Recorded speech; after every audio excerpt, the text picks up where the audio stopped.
This is a Fox News alert. Russian forces are making significant inroads into Ukraine tonight. Fox's Pete Hegseth is looking at the maps right now. Pete. Will, you're exactly right. Now, this is a map that if you look a couple of days past and forward, it doesn't change all that much in the red, but that does not change the calculus of the Russians who have to deal with right now even more sanctions. How they will deal with that is interesting. They're calling for reinforcements from as far as the Pacific Ocean, our border almost with them in Alaska.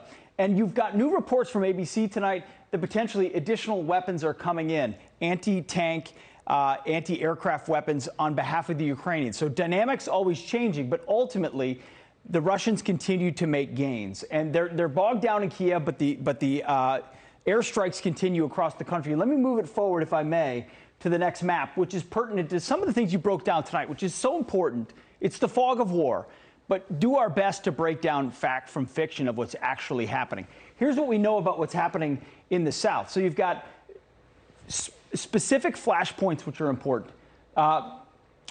Mariupol is a city that would connect the land bridge here. They're being bombarded. They're turning off the lights. They're turning off the water. They're turning off the heat. They're turning off the electricity. They're turning off the internet. It's a total siege there.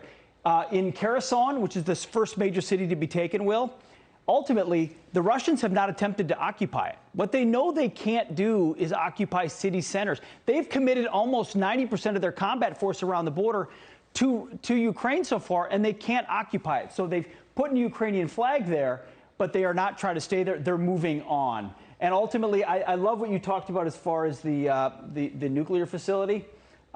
Yes, there are nuclear reactors. That would be consequential. But the bombing that happened was on a administrative building, which had no impact on those. The impact that will happen, Will, is whether or not Vladimir Putin decides to use this energy as a weapon against the Ukrainian people as he continues to lay siege.